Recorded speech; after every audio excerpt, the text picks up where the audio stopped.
السلام علیکم ورحمۃ اللہ وبرکاتہ۔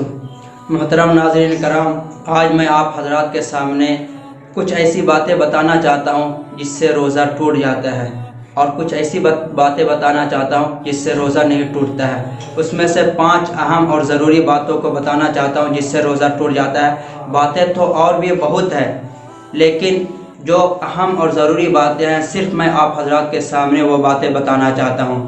نمبر 1، اگر کوئی شخص روزہ رکھنے کی حالت میں ناک میں یا کان میں دوا ڈال لیتا ہے تو اس کا روزہ ٹوٹ جائے گا۔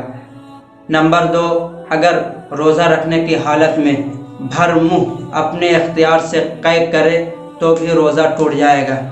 کیسے پتہ چلے کہ بھر منہ قے ہوا ہے؟ تو علماء کرام نے اس کی وضاحت لکھی ہے کہ قے اتنا ہے، متلی اتنا ہے کہ اگر وہ شخص روکنا چاہے منہ میں تو روکے نہیں بلکہ باہر نکل جائے تو سمجھا جائے گا کہ یہ بھر منہ قے کیا ہے۔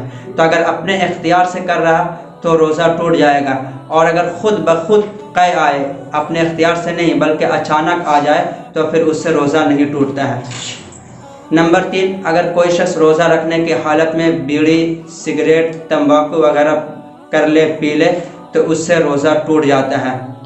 نمبر 4، کوئی شخص روزہ رکھے ہوئے تھا، اس کو یاد نہیں تھا کہ ہم روزے میں ہیں، اور کچھ کھا پی لیا۔ کھا پی لینے کے بعد یہ سمجھا کہ اب تو کھا پی لیے، روزہ تو رہا ہی نہیں، اب وہ جان بوجھ کر کے کھا پی لیا، اس کے بعد تو پھر روزہ ٹوٹ جائے گا۔ اسی طریقے سے 5ویں بات کہ اگر روزہ یاد تھا، وضو کر رہا تھا یا ویسے ہی ہاتھ پیر منہ دھو رہا تھا، اور منہ دھوتے ہوئے یا کلی کرتے ہوئے پانی حلق میں چلا گیا، گلے میں چلا گیا، اندر چلا گیا تو پھر اس سے روزہ ٹوٹ جائے گا۔ یہ 5 باتیں بنیادی اور اہم باتیں ہیں جس سے روزہ ٹوٹ جاتا ہے۔ اور بھی باتیں ہیں، اس کے علاوہ اور بھی 10 باتیں ہیں۔ اب میں 5 ان باتوں کو بتانا چاہتا ہوں جس سے روزہ نہیں ٹوٹتا ہے۔ نمبر 1، اگر روزہ رکھنے کی حالت میں کوئی شخص آنکھ میں دوا یا سرما لگاتا ہے تو اس سے روزہ نہیں ٹوٹے گا۔ نمبر 2، روزہ رکھنے کی حالت میں اگر کوئی سر میں تیل لگاتا ہے یا بدن میں تیل لگاتا ہے اس سے روزہ نہیں ٹوٹے گا۔ نمبر 3، روزہ رکھنے کی حالت میں اگر کوئی شخص انجیکشن لگواتا ہے تو اس سے بھی روزہ نہیں ٹوٹے گا۔